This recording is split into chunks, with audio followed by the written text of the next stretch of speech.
Hey folks, it's Michael with the Reason RX podcast. Me alone here today. Melanie's busy momming around and teaching piano and music and everything, so she wasn't able to make it today. But today we're talking to the great Tom Brown III. Some of y'all know him really well, some of y'all don't, but the ones that don't, you need to. This is some stuff. Tom can help us in a lot of things that we really need to get into. Biology is important in education in general and in life. It's really not emphasized as it should be in our education, biology, ecology, things like that. And doing it real, not just pretending it in books. But Tom lives it, Tom does it, Tom knows it. So he's got a lot of good things to say, but would you introduce yourself to the folks, Tom, background and all that? Sure. Hi, everybody. As Michael said, my name is Tom Brown III, and I am the son of Tom Brown Jr., who some of you may have heard of. He's written quite a few books on the subject of tracking nature and wilderness survival, and he's also the founder of the Tracker School, which he started in New Jersey in the late 70s.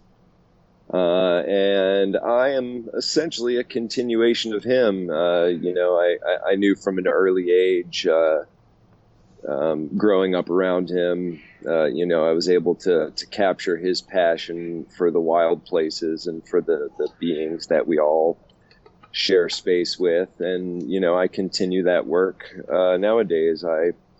Currently I reside out in Oregon. I work for an organization called Trackers Earth.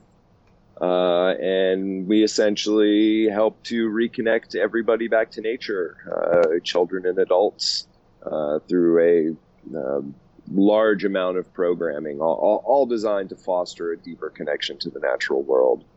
So that's, essentially what I do. And as I said, my main vehicles for connecting people to the natural world are the primitive living skills that our ancestors used, as well as, tracking and the art of awareness. So that's, pretty much how I spend my days when I'm not teaching. I'm also the land steward for a few of our properties, so I manage them, keep them nice and happy, not only for our students, but for the more than human world as well. And, yeah. I've been doing it now for a fairly long time. Cool. Going on 20 years of teaching. And so when you started out, it was basically not just like tracking alone, but it was everything all wrapped up into one big package. Survival and tracking. Yeah. Sorry, go ahead. Most definitely. It's really hard to separate out any of those subjects. Yes, you can, look at tracking, it should be defined as the art of following actual tracks animals leave, as a very, clinical science, but there's so much more wrapped up in it. You can't be a good tracker without being a good naturalist. You need to know the animals you're tracking. You need to know their environments. You need to know what they're eating. You need to know, where they are at a specific time of year. And, when and only when you kind of have an understanding of all of those, other facets to it, can you really become truly a good tracker? Yeah, it's interesting. It's like, a lot of kind of basically scientific thought involved. Like you can't track deer without knowing what a deer is and how it behaves and the essence of a deer. Exactly. I mean, everyone knows it's on land, not the water, and that's like part of it. And 4 feet and stuff like that. But yeah, it's like then when you start to study it more, what does it eat? Where does it go? How does it move? Why? Knowing why things happen. Yeah, and you definitely have to understand that the animals in the landscape are intimately connected. A statement that I really love goes like this: an animal is an instrument played by the landscape. Yeah, I was going to ask you to say So that. Yeah. yeah, I heard you say that on once some other again, podcast. Yeah. yeah, Interesting. and once again, in order to really understand that animal, you need to, through awareness, you need to understand the landscape itself. It's a Mm-hmm. hugely important part of it. Yeah, interesting. Pertains to us too. Um, Oh, of Contrary to what course. some people might want to think, we're animals too. Yes, we are. And the landscape plays us. Yes, it does. It's like as much as some people want to think we might play it, and to some extent we interact, it's like essentially it plays us. It's the Mm. leader. That's why I always get a kick, you kick of people talking about saving the earth. Um, you know, no matter how much damage we cause to the earth, eventually, when we're long gone, the earth will heal itself. Hmm. It may take a while, but the earth is going to be just fine. It's us. It's us and our impact. That's not so good. Yeah, it's an interesting way to look at it. We're not going to heal the earth. We've got to heal like people, heal ourselves, heal the culture. Yeah, yeah. Hmm. Re-education. Yeah, Sure. but yeah, and one thing, if you want to talk about this a little bit, it might be interesting. I was listening to you talk on, if I pronounce her name right, April Vokey's show. I think you like did 2 episodes with her, and so that was nice, April. Thank you. Like some of the questions and some stuff I didn't expect. I like that y'all went off a little bit into talking about. It might have been inadvertent, but um, movement, barefoot, stuff like that. Because one thing that seems to be underplayed in tracking, um, people are always focused outside, which is, of course, naturally, I mean, like outside themselves. But, okay, we got the tracking, the animals, the landscape, what the animals eat, how they behave, the weather, the geology. But what about how we move? Um, Yeah. I think that doesn't seem to be much brought up or thought about in the tracking community that I'm aware of. I'm new to it. I don't know everything. You know it better than I do. But I think that's something that more people need to like dig into, because we can't track unless we're engaged in the landscape and we can move really well. And one problem we have today in like westernized cultures is that a lot of people cannot move. They don't do what's biomechanically correct. A lot of people, you go to a foreign culture, like in Korea or Japan, it's great. They can squat down really low for like 5 hours straight. How many Americans Yep. can like even squat down for like half a second? Never mind 3 hours Nope. for bad posture. I've heard that 50 to 70% of Americans don't know how to breathe right. They don't do diaphragmatic breathing well. But you gonna say something? Go ahead. Yeah, no, but I was just going to say, movement is a huge cornerstone of what I teach. In fact, I Cool. just got done teaching a rather lengthy talk about it yesterday. We modern humans, our new society, our global society is so incredibly fast paced. When we're in our real lives, and I'll throw some air quotes up there, we're busy. We have to get from point A to point B. We have to get to work, to school, and we have very little time to do it in. So we are taught from an early age to move quickly. And the problem with that is then, people want to go back into the woods and enjoy nature, and they move that same speed. And when we do that, we become an alien invader in nature. And the beings that exist out there, nature as a whole moves very slowly, very, very slowly compared to what we do. And when we move the speed we normally move in society, in nature, we are creating an incredible disturbance that carries over great distances. People ask me all the time, how come when I go into the woods, I don't see any animals? Or, how can I see more animals when I go into the woods? And the main thing I tell people, I could teach you 30 different stalking steps for stalking across anything from gravel to ice. But the main thing is just to slow ourselves down. It's not going to work. It's not going to work any other way. And when we enter the woods and we're moving fast, I mean, I've witnessed this personally, just sitting in the woods quietly and having people enter that space. You can look and listen and feel the whole dynamic of the forest change when they sense those people coming. And those, I'd love to be able to get inside the head of some of these animals when they, John or Jane Q. Public comes bumbling through the woods. Like it's got to be just this completely foreign invasion to them.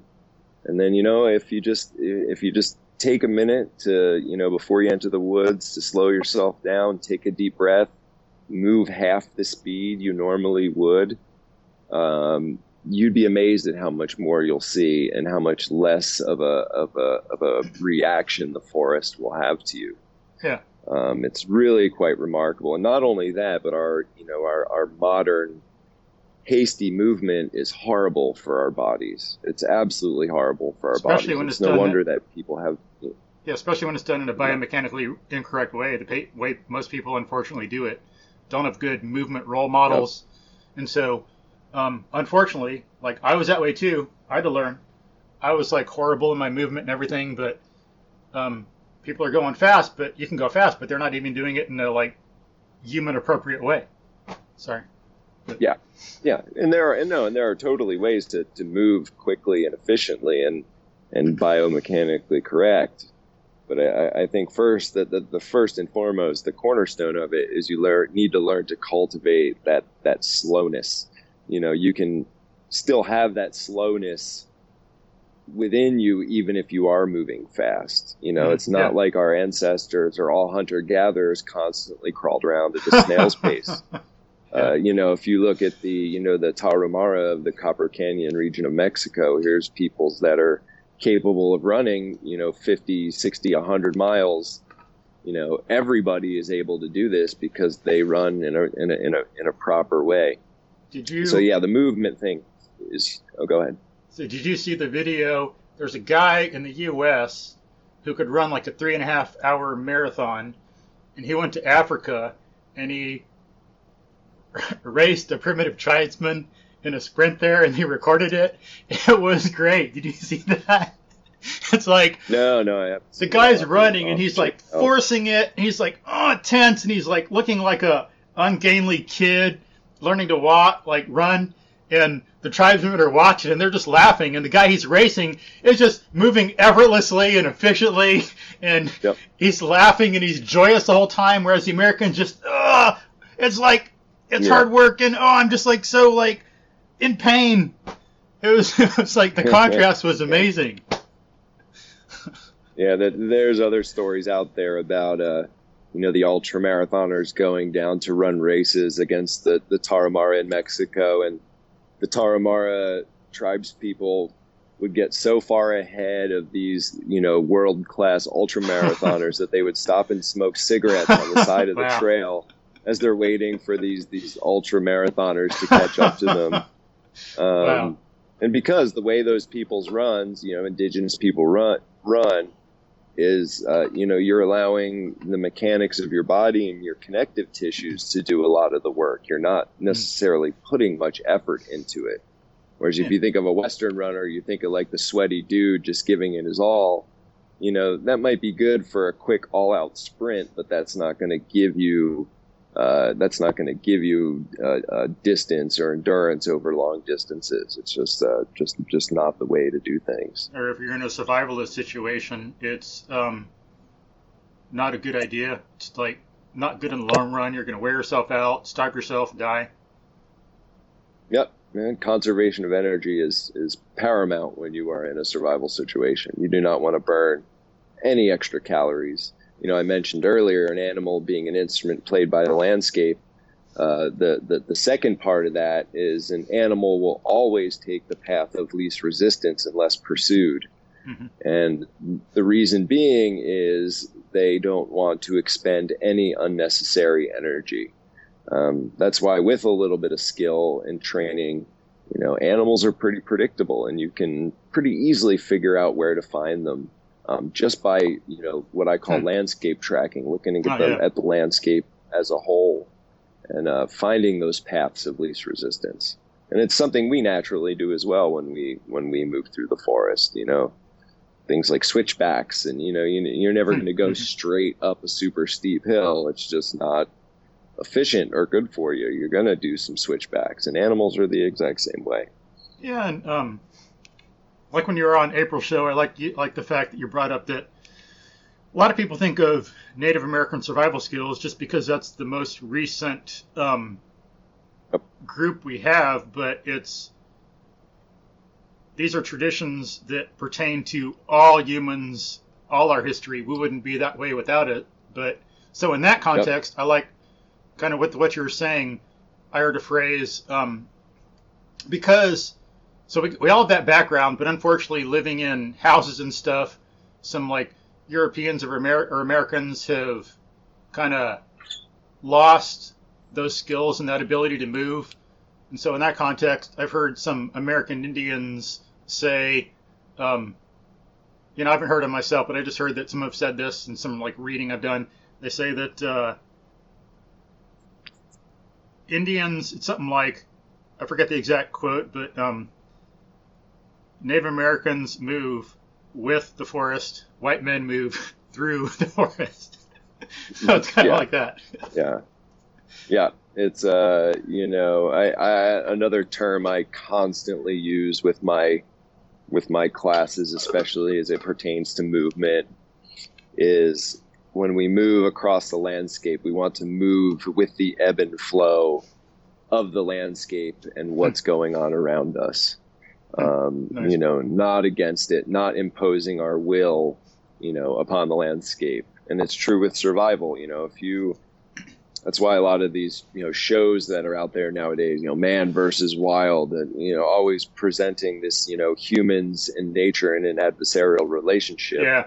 When that's not how it's done at all. That's a good way to put it. You need to move with the ebb and flow. Yeah. You need to surrender to what's going on around you. It's one reason I don't like the Naked and Afraid, because it's like, they're not developing the land around them. And, I want to see people doing what people have done for like millennia, is using things, getting better, having a house, starting to develop, working with the land, and being successful and flourishing, and not this afraid stuff and like the adversarial thing, as you said. Yeah. Oh, and I could tell you some stories about friends of mine who have been on that show, and I get offered TV opportunities all the time. I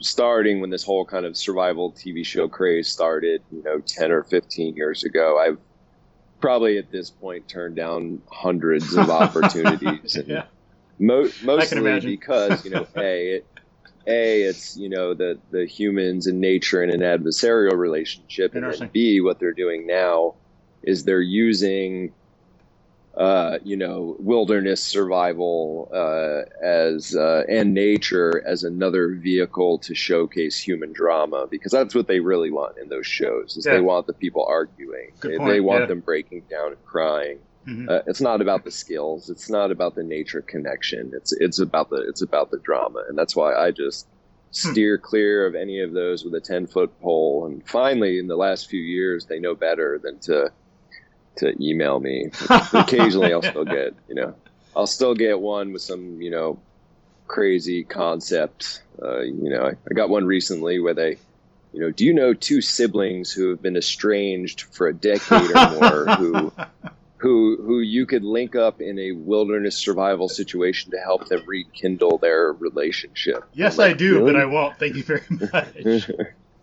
Oh God. Yeah. It's just, the whole thing's absurd. And I've tried to pitch to producers, hey, if you want to do a show that's actually educational and shows nature how me and my colleagues view it, I would be all in on that. But they just, Sad. they're TV people, and they're after one thing, and that's ratings. And what I have to offer probably wouldn't bring very many ratings, but even if I was naked. Yeah.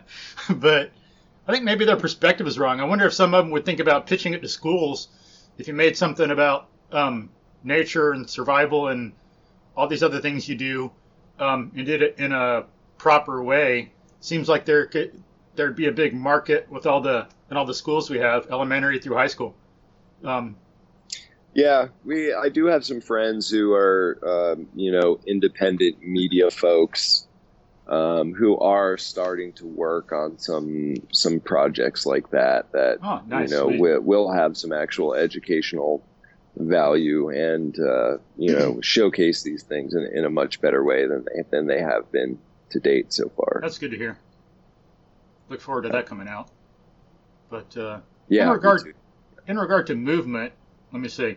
Sorry, folks, if you want to hear more about that. Maybe we can talk about it more in the future. Time's limited. Everything's limited and finite. I want to talk a little bit more about movement if we could. But did you say in April's podcast, was it you in that podcast, if I remember right? Like, did you say you've gone up and touched a deer before? Yep. Sweet. Yes, I have. I have stalked up and touched quite a few different animals and birds in my life. It's wow. In kind of my realm in the kind of survival school, primitive skills school realm. That's considered to be one of the ultimate things, to be able to get that close. Whether it's you can wait in one spot still long enough to have that encounter, or actually stalk up and do it. And it's really quite interesting when you actually achieve it, the way some animals will react, because they're, pretty much any animal out there other than maybe an armadillo is a million times more aware than the average human. Yeah. And when a human can violate that awareness and get to that touching distance, animals can react in all sorts of different ways. I've heard all sorts of different stories over the years of, animals just not even knowing when they realize that, oh, it's a human. Oh my goodness, right here, and they just run in circles, run into a tree, run into the person, knock the person over. So it's definitely something that takes a lot of dedication and practice. Mm-hmm. It's something I encourage my students to constantly do because, even if it's just simple animals like squirrels or birds, it really helps you to hone your stalking and movement skills. No two scenarios are ever going to be the same. Another thing I tell my classes is that, stalking an animal is like a chess game. You have to be thinking many moves ahead. You have to be taking in the landscape around you. You have to pay attention to the direction of the wind, where the sun is, what obstacles are there between me and the animal, which direction is the animal moving, what is the animal doing? Is it feeding? Is it just moving from point A to point B? And you have to really take all of that information into account. And it's really on the fly too. So yeah. It's a really dynamic, powerful experience. Yeah. That I highly recommend, even if it's just the squirrel you see in your yard every day. Try to sneak up on it and see how it goes. Yeah, I guess you got to go through the stages. It requires a lot of thinking at first, but like the 4 stages you probably heard about: unconscious incompetence, conscious incompetence, conscious competence, and then unconscious competence. And so people know really quickly, first, someone doesn't know what the hell, they don't even know. They think they know everything, but they don't. And then someone goes, whoa, snap, I don't know this, I can't do this. And then someone's thinking about, okay, I'm getting good at it and learning, but I got to involve a lot of thought. And then you get to the mastery stage where it's become second nature. And so you're really good at doing something without even thinking about it, because it's the part of the way you normally experience the world and do things. Or it's like Bruce Lee said, at first Yeah, the punch was a punch, and then there's all these different punches and all this stuff to learn, and then later on, again, a punch is just a punch. Exactly. Yeah, and that's another thing, especially with the stalking and movement. You have to practice it to where you just do it without thinking about it, because how's that old statement go? Where there's thought, there's hesitation. Where there's hesitation, there's failure. Mm-hmm. And that's another really beautiful thing that I love about stalking and movement. And I present it to my students, always in the form of, think of it as a moving meditation. Yeah. And when you can achieve that stillness within yourself, when you're moving effortlessly across the landscape, essentially as a shadow, something really magical happens. I mean, it changes, literally changes your brainwave patterns. It's really quite amazing. I mean, I've experienced that. I've been out in the woods for such a long time. It's like, I don't need meditation, because I do it when I'm out in the woods like that. When you're moving through the woods and going really slow. Like sometimes I've been out and I just do a kind of stalking thing through the woods, step over, step under, all this stuff. You can go really slow and take like half an hour to go 70 or 100 yards. And that's even like pushing it a little bit. Yep. I could go even slower, but I only have so much time and I want to like make a little progress. So I could go a lot slower, but half an hour to go 100 yards, Yeah. Well, and then if you want to slow it down even further, if I tell people, if you want to actually stalk and move and touch a deer, you're moving on average, about a minute per step, for that last few closing feet, and sometimes it may even be slower. Sometimes, I've been out in, hunting situations or just out in the woods and had a deer realize I was there and just sit there and stare at the spot where it thinks I am for, 40 or 45 minutes without, blinking an eye or batting an ear. Just it knows something's there. And it's not going to give up until it realizes, until it figures it out. It's really, really, really quite amazing. Is it snorting during that time or no snorting at all? Oh yeah. Sometimes they will, but sometimes they'll just, stand dead still, because once again, animals know, or most animals know that, most humans are pretty unaware. And if they just freeze in place, I can't tell you how many times I've observed animals, hear humans coming and they'll just stop and freeze and know that most people are just staring at the ground in front of them as they walk, not looking left, not looking right. And, you'll just walk right by a deer or walk right by a fox. And, animals are smart, smarter than we give them credit for. They know how to exploit our awareness, or our lack of awareness, I should say. And some of them have good camouflage. I think it was on, I forgot which Facebook group, maybe Seeing the Animal. But someone had pictures there of, sorry, I forgot your name. I looked at this really quickly, this post, but someone showed a wild boar they had gone by. It was lying there sleeping, and he had walked by it a few times. Then he finally saw it, and I think even he thinks that the boar learned about him at about the same time and then took off. But it was so well camouflaged in the in the shrubbery. He walked within yards of it and didn't even know it was there. Yep. But that will most definitely happen. Yeah. So some things that people can do to get better at movement. For one thing, learn the geology, think about energy flow. But would you recommend Chris McDougall's book? Do you remember what the name of that one was? Book. Pardon?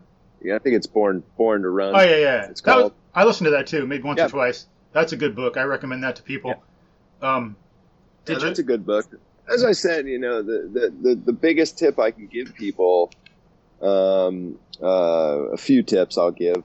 The first one is to slow down. I would say on average, if you wanted to blend in better to the wilderness, move about a half the speed you would normally move, from your car into your work in the morning. If you're a fast person, then slow that down, even slower, move a quarter of the speed you normally would. Another thing we modern humans tend to do, especially when we're moving quickly, is we take these really giant strides and we hit with these really heavy heel to toe footfalls, which are really, really loud. Animals like deer and foxes, and that their sense of hearing is many times greater than ours. So that clip clopping that we make when we hit with those heavy heel to toe footfalls, they're hearing that, a ways off. I always, one thing I tell my students is, think of the first Jurassic Park movie with the T-Rex and the cup of water in the vehicle as the T-Rex is making its heavy steps, and there's the concentric rings and the cup of water. So if you shorten your stride up and you don't hit with your heel first, all of a sudden you'll get rid of those heavy heel to toe footfalls. I challenge anybody listening to this, after you're done listening, go out and walk around the way you normally do with your fingers in your ears, and you will hear this like drum beat, this kettle drum sound of your feet hitting the ground. And that's because we take these long strides, we come down on an outstretched leg, on a locked out knee, and all of that shock is just going from the ground right up through our whole bodies, and it's rattling everything, our ankles, our shins, our knees, our internal organs, and it's horrible for us. And it's sending people many of us move. Sending people to the doctor. It's like the doctor, exactly. Back doctor, foot doctor. Yeah. Yeah. Many of us act like we don't have, built-in shock absorbers called knees. Mm-hmm. And I think a lot of people's poor movement also stems from where they keep their center of gravity. I think modern humans tend to keep our center of gravity way higher up in our body than it should be. Yeah. We should, by bending our knees a little bit when we're just standing or when we're walking, our center of gravity should be, somewhere just under our belly button. Mm-hmm. Whereas I think a lot of modern humans tend to keep their center of gravity in their chest, if not up in their head.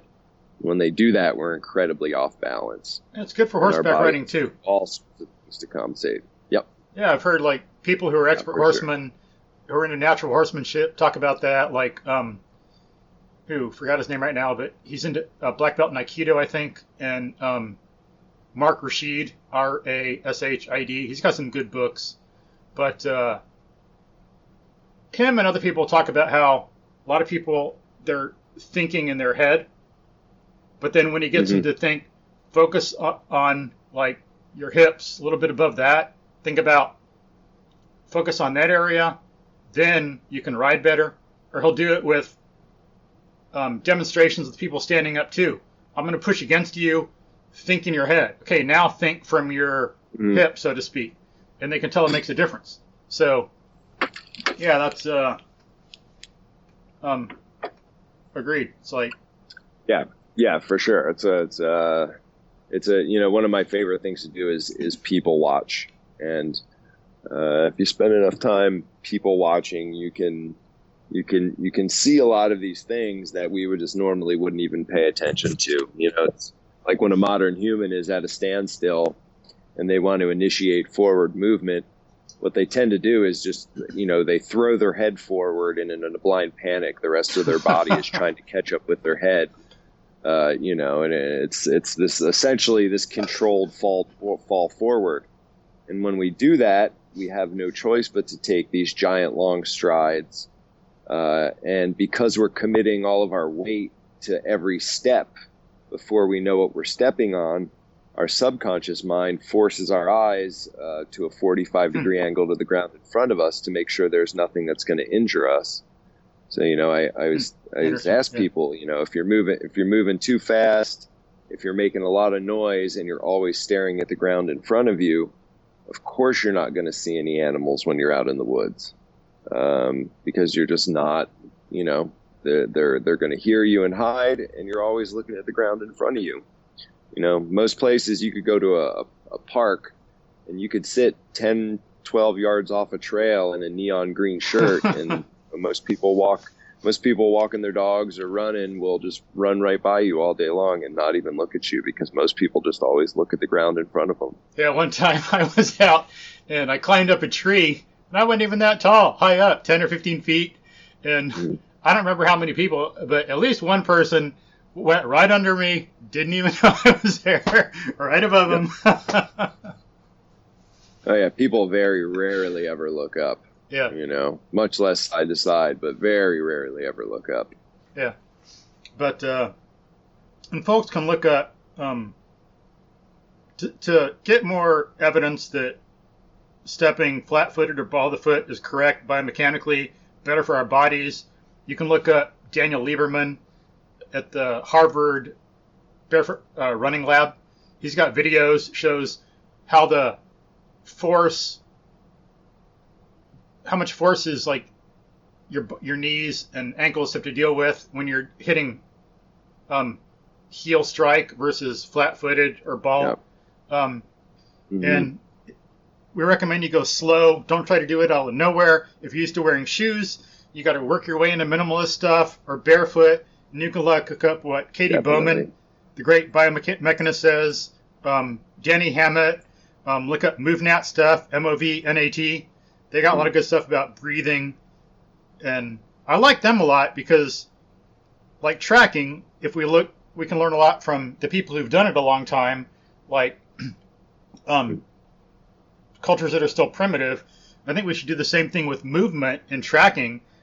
Think about ourselves. Look at original human wisdom. That's one thing that MovNat has done, like this Erwin LaCour guy. Yep. And he's looked at, and he's actually in one of Chris McDougall's books, Natural Born Heroes. He wrote that after Born to Run. Natural Born Heroes is a really good book, if I remember the name right. And he talks about Erwan a lot in that book.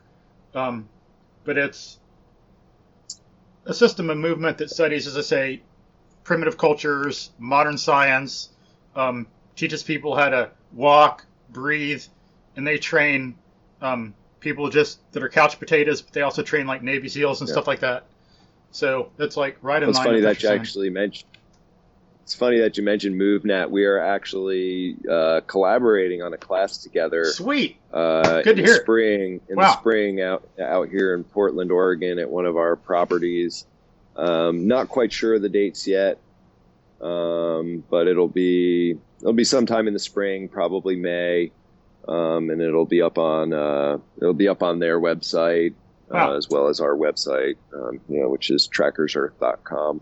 So yeah, I after my podcast with April, Dan Clark, who is I know him. He's the COO. Yeah, he's been on some of my podcasts. Sent me an email and asked. Sweet. Yeah, nice. I noticed one a while back. Cool. That I've been meaning to listen to, but he contacted me and asked if I'd be interested in collaborating on a class. And awesome. We were originally going to do it this fall, but things just didn't work out with my schedule. So now we've got it. Hopefully be on the books for the spring. I'm really looking forward to working with them, and we're actually want to consult with them about building kind of one of their cool obstacle course, cool. Type things out at one of our properties out around here. Oh, that's awesome to hear. That's good. I'm glad that's already been taken care of. I was thinking of trying to hook y'all up, but I'm glad it's already taken care of, and I don't have to. That's even better. Yeah. Sweet. Yep. Already done. And if Katie Bowman can get out there too, that'd be good. But I've got this year and last year I got certified with them. Level 1 last year, level 2 this year. It's made a big difference in my movement. I highly recommend anybody interested in tracking or the outdoors to get into their stuff, get certified if you want to, but at least look at the videos, a lot of free stuff, train accordingly. If you have access, people spend a ton of money on gym memberships. You can get just as good, if not better, workout by carrying some rocks around and some logs and things like that. Yeah, it's one of the reasons why I'm thankful that a portion of my job is working with the land, because it maintains some a relative level of fitness within me, which is good. Yeah. And then, as Danny's mentioned in a podcast, you get outdoors, maybe you'll learn to love running again, because a lot of people use it as a punishment, or you're going for time. But yeah, you get out in places, like I use it. Sometimes I'll run fast, I'll sprint, but a lot of times I use running as primitive men did to get around. I want to go up and down the creek that I live on. Like, what is this area like? What is this area like? Do I need to clean up here? What's going on? I do it to explore. Run, stop for 10 minutes, run a little more, stop for half an hour, run back, whatever. But do it efficiently and do it correctly. It's funny, it's our, if you look at, peoples who still live, primitively or semi-primitively, that have that live off the land, so to speak. They don't have a need for gyms or workout routines. They're just their lives and their diets. Our Western diet, I think we typically eat way more food than we actually need to. Yeah. And that's, one of the, it's just amazing when you look at it that way. And then you look at our Western culture and how much just sickness and cancer and all of that stuff. And it's just a combination of horrible food and inactivity and, of course, pollution and things like that. And it's really, really quite sad. So, makes me sad to think about. True. Little fear of any hardship. It's like, I think we've evolved and it's in our nature to need to do certain things that some people are scared of doing. Like, I changed my diet 10 years ago, do the paleo thing pretty much more or less, and it's helped me a lot. So the last 3 years in a row, I've done like a 4-day fast. And the first 2 times it was different, but this time I got myself into ketosis the first 2 days before. Cut out the carbs. I ate, but it was just meat, protein, and fat. So this was a lot easier, and I found it was interesting. This time, I was actually exercising 70 to 80% of normal. I'd actually do a few mile runs. There was 2 days where I actually had so much energy, I felt like I'd exercise twice a day, and I did. And people would think, they think, oh my gosh, if I don't eat for a day, I'm going to die. I can't do anything. I'm starving. Well, no, in our human nature, it's not just me. I'm not special. It's because of the way we are as humans and how we've evolved. It's in every human being. We can do a lot more than we think. 4 days, and I was still doing all this exercising. It's like, we can do it. And as you say, it's good for us because that'll help prevent cancer and stuff. Yeah. Well, and I tell the one of the main tenets of wilderness survival is something called the sacred order. And that's the order in which we need things typically to maintain our life force. Shelter is number one, because in many places we can die in as little as 3 hours without shelter. Water is number 2. We can go 3 days, maybe 4 if you're lucky without water. Fire is number 3 because, fire is an incredibly important tool for humans. But food is number 4, and most people can go, 2-3 weeks without eating before they're going to, experience such debilitating effects that they're not going to be able to move around anymore. And, anytime you rescue somebody who's been lost in the woods for a stretch of time, whether it's a day or a week, and you ask them, when you realized that you were lost in the woods and you weren't getting back to your campsite or getting back to your vehicle, what's the first thing you thought of? And 99% of people will say food. I thought about food.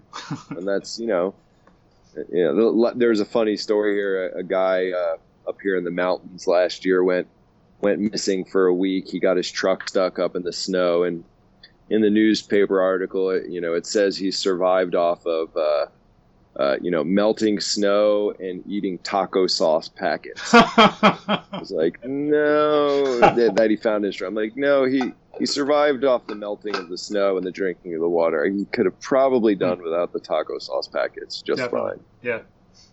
But I got to leave for work soon. Got to wrap up. Now, let me see. We were saying on the things people can do to move. Did we finish 3 things? So there's move slower. Oh, yeah. So slow. Yeah. Move slower. Slow down. So slow down, shorten your stride. That's the big one. So, if you stand flat and you put your leg out in front of you and you were to fall forward, there's only a point so far where you put your leg out where if you were to fall forward, you have no choice but to hit on your heel. So you don't want to stick your leg out that far. So I tell most people to shorten their stride length by half. So slow down, shorten your stride length. And the most important one, or one of the most important one, is that you feel what you are stepping on before you fully commit your weight to it. Yeah. Right. And the reason we do that is because, our feet, the bottom of our feet have something like 200,000 nerve endings in them. And they're meant to act as earthward antenna that talk to the ground and relay information about what we're stepping on. And if you use your feet to talk to the ground and you're not going too fast and you're feeling what you're stepping on before you commit your weight, all of a sudden your eyes don't always need to be at a 45-degree angle to the ground in front of you. You can be looking around, you can be looking up, you can be looking left, you can be looking right. That doesn't mean that I don't occasionally glance at the trail in front of me to make sure there's like a giant hole or a big rock or something like that. But if by slowing down and feeling what I'm stepping on before I commit my weight, all of a sudden that frees my eyes and my other senses to look around. And you'll be amazed at how just those few things can completely change your experience in the wilderness or in general. And another thing I tell people too, to start to cultivate this sense of slowness, I actually just gave my year-long adult students this homework assignment yesterday when I finished out our weekend. I said, every day I want you to take 10 minutes and do something that you would normally do in your house, but do it at a quarter of the speed. Good idea. Whether that's putting your dishes away, folding your laundry, any chore you might do it at a quarter of the speed that you would normally do it. Or, give yourself 10 minutes to go from a sitting position to a fully standing position. And a huge part of it is just trying to, cultivate that slowness, because the speed is built into everything we do nowadays. We have faster and faster cars, faster and faster phones. Everything's fast, go, go, go, go, go. And it's not a healthy way to live. Nice. Doesn't do anybody any good. Yeah, and I think if we think about that a little more, implicit in what you're saying there is when we move slower, then we have time to be more mindful. We're more aware of things. Exactly. If we're out tracking or in the woods looking for stuff, if we're moving too fast, we're gonna miss it. Like I like to tell people when I'm tutoring and stuff, get them to think, make connections from different areas. So people think about, okay, if you're in a forest and you sprint on a trail, how much are you going to see? How much do you know? How much do you know the environment and ecology? Versus do the same trail but walk. Now see what you can observe. And then walk and stop, look around, walk and stop, look around. When we move slower, then we have time to process, learn, whereas we don't when we're trying to do the fire hydrant thing, is like a lot of schools do, unfortunately. They go too fast too. Run. Can we just stop and process? And exactly. I know if I would... And eventually you get... Go ahead. Sorry. Oh, go ahead. Okay. I was going to say, eventually you get to a point where you can start to process things at faster speeds if you do have to run through the woods. Yeah. But you're not going to get there without first cultivating the slow, cultivating a slowness and really paying attention to your surroundings. Those 4 steps again, going from unconscious incompetence to unconscious competence. Yeah. Yep. I know. If I wouldn't have gone slow, a lot of times I'd miss a lot of things out in the woods. Turtles, snakes, certain tracks, plants, all kinds of things. I just totally miss them. But exactly. So I like to tell my folks to, find the grandeur in the small things that most people walk by every day. Yeah. Even on a city sidewalk, you can find beautiful little patches of nature that people just walk by and never notice. And it can happen anywhere. there's little magic wonders around us, and if they're small, especially, people just completely ignore them. Yeah, true. And we got to learn to appreciate it. Like Darwin's last book was about earthworms. He wrote a whole massive tome. Did a lot of research on the lowly worm. Yeah. But cool. So, wish we could talk more. I got to run off to work, but hope that help people. Pardon? Go ahead. Oh no, I was gonna say, yeah. If you wanted to schedule another time to finish it out, I'd be more than open to that as well. Good. But you could schedule that via email. So good. I think it's an important thing. People need to learn how to move better so they can track better, see more animals. Seems like, in my ignorance, I'm just a newbie, but it seems like something that trackers need to work on more in general. What's your experience? Do you think that's right, or am I wrong, or? Oh no, for sure. Okay, cool. It is important. The movement part is a keystone to everything. If you can't cultivate that slowness, you're going to miss a lot. And if you're a tracker and you're trying to pick out finite details, you're going to miss it unless you can really look at it from that place of the slow mind. And by slow mind, I don't mean that in a bad way in any way. It's just, we have to learn to, it's all about our brainwave patterns, And then you think that's something that the tracker community in general needs to work on, better movement quality? For sure. Yeah. Because a lot of it's not our fault. Go ahead. Oh no, it's not our fault. Like I said, it's our modern society. But there's a local park I fish at pretty regularly, and through the local park system, they run a tracking program. They're like half day things, and last year I watched this group of volunteers come down to the beach and this river to lay out put flag markers in certain tracks, and they were just bumbling around. Stepping on mountain lion tracks, looking for deer tracks. And I'm like, there's some mountain lion tracks there that, people are interested in seeing. There's deer tracks all over this beach, but there's only one set of mountain lion tracks. Or what about those skunk tracks that you just walked right by? Wow. And it's, it's also not being focus locked on any one thing. It's being able to take as much data in as possible on your surroundings. There's never just one animal moving through an area. Animals have highways just like we do, and they all share them. And then some of the problems with movement we have nowadays is to say it's not our fault. It's like ideas in the culture, the furniture we use, we think it's great, it's comfortable, but when we dig into it, like Katie Bowman and some others have done, we see the bad effects it does have on us. I mean, I wouldn't have thought. I never the hell figured it out on my own, but reading what some of them say, thinking about it, I see that, like some car seats, things like conveniences in the home and in buildings really negatively affect our movement quality. And we need to be thinking about that and still use some of the conveniences, but try to use them appropriately and work on our animal self and our movement quality to take better care of ourselves and be healthier, and then be able to move in the environment better. So it's kind of like, that's like I said in April's pot. Go ahead. What? Go ahead. Sorry.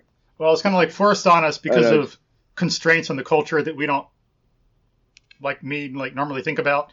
So if we break out of that, I think it'd help the tracking community a whole lot, make us more effective trackers, more healthy, get us more in tune with the environment. Doing the three things you said. Looking up MoveNat, looking up Katie Bowman.